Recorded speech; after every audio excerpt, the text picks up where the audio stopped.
반응이 뜨겁고 열기가 뜨거워서 사전 투표율도 굉장히 높아졌고 그래서 부산 지금 시장 선거보다 사실은 관심이 북구에서 누가 되느냐가 국회의원 선거가 이게 더 관심이에요. 네.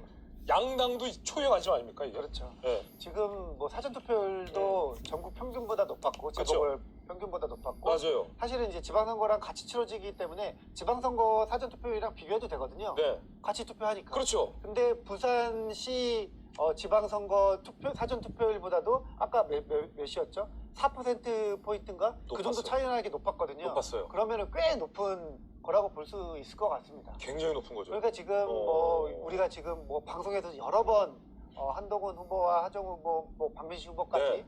이제 발언 하나하나 이렇게 다 소개를 해드리고 있고 맞아요. 거기에 대해서 이제 뭐 부산의 북구갑의 유권자들이 다 판단을 하고 계신 게 아닐까 이런 생각이 듭니다. 특히나 이제 이가 하정우 후보, 한동훈 후보의 이 경쟁이 뜨겁다 보니까 그 반복적인 메시지들이 양 후보에서 상대를 향해서 나옵니다. 그럴 수밖에 없죠. 하정우 후보가 토론회 때부터 계속 노출하는 건 떴다방이라는 단어를 노출하더라고요. 네. 의도적으로 떴다방이다. 그러니까 한동훈 후보를 겨눈 말인데 지지자들도 떴다방이고 후보도 떴다방이다 라고 하정우 후보는 한동훈 후보를 반복적으로 공격을 합니다. 그 말은 그 안에 내포되어 있는 의미는 내가 이제 부산 북구 출신이고 내가 부산 사람이고 내가 이 지역에 이제 뿌리를 내릴 거고 한동훈 후보는 떠날 거다. 떴다방이다. 지지자들도 여론조사도 다 외지 사람들이다 라는 이미지를 계속 부각하는 거예요. 네. 그런가 하면 한동훈 후보가 하정우 후보를 계속해서 반복적으로 비판하는 건 혼자 투표도 못한다. 애 같다. 그리고 그거 뭐죠? 한동훈 후보가 잘 쓰는 거? 짜친다. 네. 그래서 애 같고 약간 무능하고 실력 없고 짜치는 약간 좀 능력 부족 이런 이미지를 하고 있어요. 반면 이제 한동훈 후보는 나는 부산에 뿌리를 내릴 거고 난 대권 주자고 보수의 재건. 네. 그래서 내가 재건할 보수는 과거의 이념에 얽매이지 않겠다 라면서 급기야 윤어게인 지지자 한 분의 지지까지 받았다 라는 얘기. 이게 하정우 후보는 반면 여당과 함께 가야 막강한 지원을 받을 수 있다. 선거 전략이 지금 선명합니다. 메시지. 네. 선명하고 양쪽을. 어떻게 보세요? 저는 민주당 실수라고 봐요. 네. 민주당은 이 부산 북갑은 버렸어야 돼요. 버리는 카드로 썼어야 돼요. 만약에 한동훈 후보가 그 당선이 되면요. 네. 3명이 크게 타격을 입습니다. 자, 다시 한동훈 후보가 당선되면 3명이 타격입니다. 누구? 첫 번째 그 정청래 대표가 타격 입어요. 네네네. 왜냐하면 제가 본방에도 말씀드렸지만 이재명 대통령은 하정우 수석 보고 계속 AI 수석하라고 그랬었어요. 그렇죠. 그게 뭐 이재명 대통령하고 정청래 대표가 서로 그냥 짜고 티카타카한 거다 이런 거라고 하는 썰도 있었지만 네네. 어쨌든 이재명 대통령의 공식적인 이야기는 당신은 AI 100조다. 그러니까 100조 예산을 집행하는 AI 수석이다. 그러니까 쓸데없는 생각하지 말고 자리 지켜라. 그렇게 이야기를 했는데 정청래 대표가 삼고초려해서 데리고 오겠습니다. 네네. 전재수의 그 고등학교 후배입니다. 네. 이렇게 해가지고 그 데리고 온 거 아니겠습니까? 그랬는데 그러다 보니까 만약에 한동훈 그 후보가 당선이 되면 일단 공천을 잘못한 책임을 물어가지고 정청래 대표가 책임져야 돼요. 타격 있죠. 타격이 있어요. 네. 그 다음에 이거를 딱 노리고 한동훈 후보가 뭐라고 그랬습니까? 이번 부산 북갑 선거는 어떤 선거다? 한동훈하고 이재명의 대결이라고 했어요.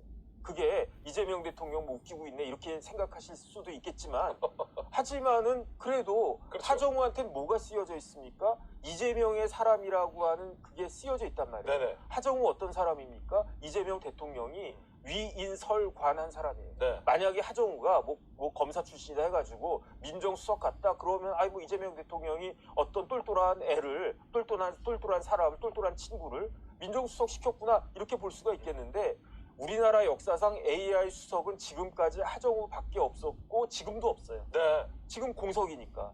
그런데 그 이야기는 이재명 대통령이 특별히 하정우라고 하는 사람을 딱 찍어가지고 그래가지고 AI 수석이라고 한 자리를 만들어가지고 네네. 하정우를 위해서 그 자리에 심은 거란 말이에요. 그러니까 누가 뭐라고 해도 하정우는 이재명 대통령의 아바타다 이렇게 생각할 수 있지 않습니까? 그거를 교묘하게 한동훈 후보가 파고 들어가지고 이번 북갑 선거는 하정우 대 한동훈의 선거가 아니라 이재명 대 한동훈 선거다. 애 취급한다. 이렇게 됐단 말이죠. 아바타. 그러니까요. 그 다음에 그러니까 하정우는 아바타고 그 뒤에 본캐가 있다는 이야기죠. 본캐가 누구냐? 이재명이다. 어. 이재명 대통령이다. 그런데 나는 이재명 대통령을 꺾은 사람이다. 네. 이렇게 이야기할 거 아니겠습니까? 저 같은 그렇게 이야기하겠는데 마지막으로 누가 또 제일 큰 타격을 장동혁 입었냐? 대표. 장동혁이죠. 그렇죠. 장동혁 대표가 박민식 후보를 딱 했는데 그래가지고 얼마나 공을 많이 들였습니까? 그렇죠. 지금 그 부산 국갑에 국민의힘에서 안 내려간 사람 있습니까? 대표 내려갔죠. 거기다 수석 내려갔죠. 김민전 의원 내려갔잖아요. 심지어 주진우 의원까지 막 그러고 있지 않습니까? 네. 아니 그러고 있는데 만약에 이제 한동훈 후보가 딱 됐다 그러면은 지금 대한민국 정치를 좌지우지하는 세 사람 대통령, 여당 대표, 야당 대표 세 명을 한꺼번에 물매기는 그런 일을 갖다 한다고요. 그러네. 의미가 크네. 저 같으면요 사실은 그 부산 특갑 버렸을 거예요. 부산 특갑 버렸으면 어떻게 됐겠습니까? 그 한동훈하고 박민식하고 싸움이 될 텐데 그럼 어떻게 되겠습니까? 제3자가 봤을 때 아유 저놈의 집구석 또 싸우고 있네. 한동훈은 뭐 박민식 욕하고 박민식은 한동훈 욕하고 박민식은 국민의힘 공천받은 사람이고요. 한동훈은 국민의힘 전 대표라고요. 공천받은 사람하고 전 대표하고 자기들끼리 막 물어뜯고 싸우고 있네. 아유 그러면 꼴 보기 싫다. 이렇게 했을 텐데 3자 구도가 되니까 이런 모양이 딱 되는 거고요. 야, 재밌어졌어요. 재밌어졌어요. 너무 재밌어졌어요. 거기에다가 만약에 그 국민의힘에 저 민주당에서 부산 특갑 버렸으면요. 여기에 누가 출마했겠습니까? 조국이 출마하지 않겠습니까? 그러면 더 재밌을 뻔했는데. 조국하고의 3자 구도가 되면 이거는 도대체 뭐냐 어쨌든 더 재밌을 뻔했는데. 민주당은요 강 건너 불구경 하면서 조국이 뭐 잘 싸우면 좋고 망하면 뭐 알아서 하고 국민의힘은 니들끼리 알아서 네. 구대표하고 현 그 공천받은 네. 사람하고 알아서 싸워라 검사들끼리 네. 이러고 있었으면 됐는데 그런데 그게 아니라 정청래 대표가 욕심내서 삼고처려 해가지고 하정우를 그 들어오는 바람에 AI도 이상해져 버렸어요. AI도 이상해졌다. AI 수석이 뭐 하는 겁니까? AI 수석이 뒤로 100억을 갖다 꽁쳐놓았던 이런 뉘앙스를 이런 이미지를 우리 국민들 가질 수밖에 없잖아요. 그러니까 이거는 진짜 만약에 한동훈이 당선되면 1타 네. 3피가 아니라 1타 4피까지 되는 거 아닌가 생각? 말씀하신 순간 동접자 8,000명을 넘어섰습니다.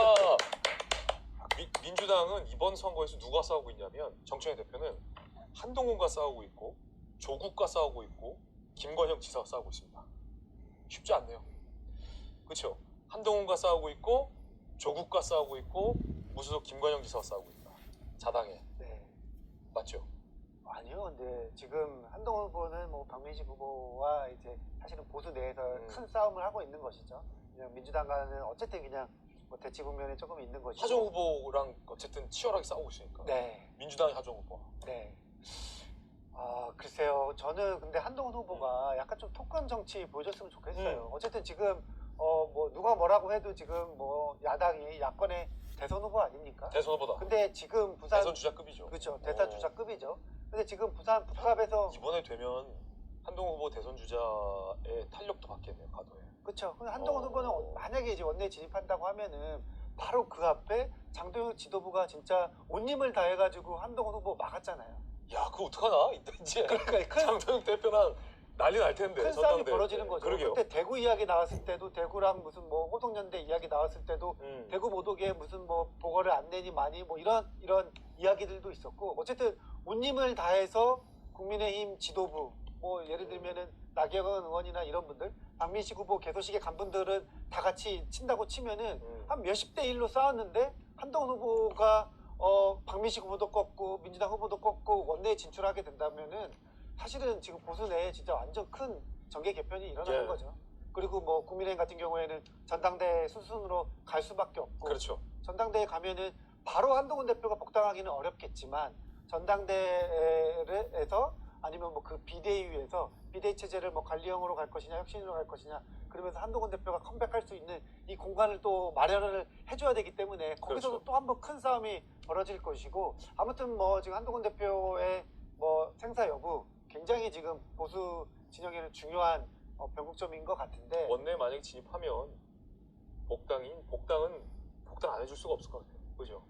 네, 그것도 일단 부산 현역 의원들 입장도 나올 것이고 그렇죠. 친하파 의원들 입장도 나올 네. 것이고 어쨌든 국민의 선택이 있었으니까 근데 저는 거기서 장동혁 대표가 어쨌든 물러나고 비대위 체제가 되면 그 비대위가 뭔가 어쨌든 대화 측면에서 다시 태어나야 되니까 네. 거기서 또 복당을 막기 쉽지 않을 것 같아요. 근데 그 비대위가 저는 박근혜 전 대통령이 이번에 사실상 장동혁 대표를 대신해서 전국 선거 뛰고 계시잖아요. 맞아요.